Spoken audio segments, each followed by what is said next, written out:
Hello everyone.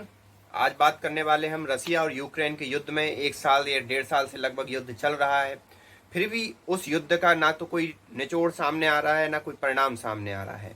कौन जीत रहा है कौन हार रहा है ये स्पष्ट रूप से सामने नहीं आ रहा है।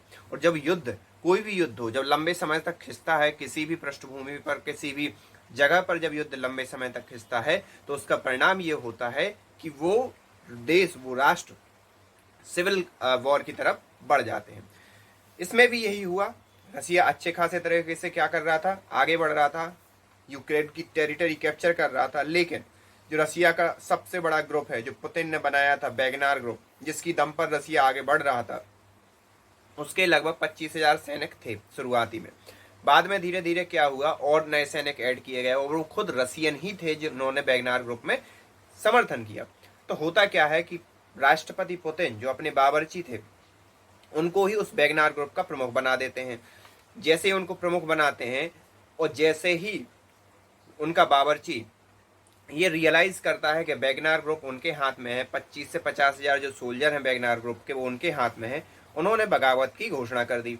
और उस बगावत की घोषणा किसके अगेंस्ट कर दी? पुतिन के अगेंस्ट कर दी। और जो रसिया के लोग हैं उनसे ये कहा कि भाई हमें आप राष्ट्रपति बनाओ, हम आपको युद्ध से आज़ादी दिला देंगे। अब युद्ध से आज़ादी किससे, किसके बिटवीन? यूक्रेन और रसिया के बीच में जो युद्ध हो रहा है उससे आज़ादी। और इस आज़ादी की प्रमुख वजह यह भी है कि कोई भी राष्ट्र हो जब युद्ध में जाता है तो वहां के जो सिटीजन्स हैं उनको परेशान होना पड़ता है। जैसे कि रसिया को, इस केस में रसिया और यूक्रेन, यूक्रेन तो पूरा तबाह हो गया, ये आपने देखा ही होगा, लेकिन जो रसिया है उसको भी कम चीज़ों को नहीं भुगतना पड़ा। उस पर कई प्रकार के आर्थिक सैंक्शन लगा दिए गए। उसका परिणाम ये हुआ कि रसिया के अंदर इन्फ्लेशन आ गई। वो तो भला हो क्रूड ऑयल और गैस का, जिसकी दम पर रसिया अपनी कुछ हद तक इकोनॉमी बचा पाया है। अदरवाइज आप देखो तो रसिया की हालत एक आर्थिक दृष्टिकोण से बहुत खराब हो चुकी है। अब जैसे ये हुई तो वहां के जो उनके बावर्ची को बनाया गया था वैगनर ग्रुप का प्रमुख, उन्होंने उल्टा ही रसिया पे आक्रमण करने की घोषणा कर दी। और फिर पुतिन ने मार्शल लॉ लगा दिया। उसके परिणाम में पुतिन ने रसिया में मार्शल लॉ लगा दिया। मार्शल लॉ जिसको ना पता हो, उसका सीधा सा मतलब ये होता है कि मिलिट्री का शासन लगा देना। और मिलिट्री के शासन में लोगों की जो आज़ादी है बहुत हद तक लिमिटेड हो जाती है। और जब आज़ादी लोगों की लिमिटेड होगी तो अगेन जो लोग हैं वो पुतिन को उसका आरोपी ठहराएंगे। और जब पुतिन को उस चीज़ का आरोपी ठहराया जाएगा तो इनडायरेक्टली जो लोग हैं वो वैगनर ग्रुप के समर्थन में आ जाएंगे। तो पुतिन के तख्ता पलट की एक व्यवस्था चल रही है।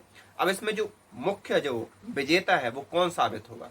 वहां पे यूक्रेन, यूक्रेन को एक अच्छा मौका मिल गया, जो उसकी खोई टेरिटरी है वो फिर से रसिया उसको क्या कर लेगा, कब्जा लेगा।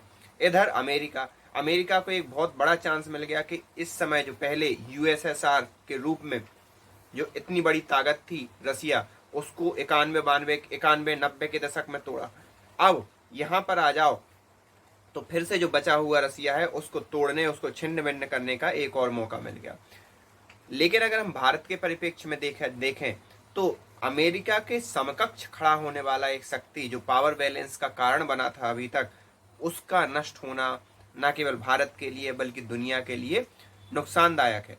और एक ऐसा शक्ति, एक ऐसी शक्ति जो कि हमारे लिए हमारा एक मित्र मुल्क है, वो अगर चीन को भी देखा जाए तो चीन भी उसके समकक्ष खड़ा है। लेकिन चीन जो है वो हमारा मित्र मुल्क नहीं है, जैसा कि हमारा रसिया है और हुआ करता था, है और रहेगा। आगे आने वाले समय में क्या होता है, कैसे पुतिन अपने रसिया को बचाते हैं इस कूप से, क्योंकि वर्तमान में वैगनर ग्रुप को रोकने के लिए उन्होंने सड़कें खोदना स्टार्ट कर दी हैं कि वो उनकी जो गाड़ियां हैं वो आगे ना बढ़ पाए। रसिया के ही लोग रसिया के ही वेपन यूज कर रहे हैं। और किसके अगेंस्ट वेपन यूज कर रहे हैं? खुद के ही राष्ट्रपति के अगेंस्ट। देखना होगा कि आगे परिस्थिति कैसी बनती है। बाकी आप इस कूप के बारे में, आप इस गृह युद्ध के बनते हुए हालात के बारे में क्या सोचते हैं, आप हमें कमेंट करके बता सकते हैं। So thank you for this video.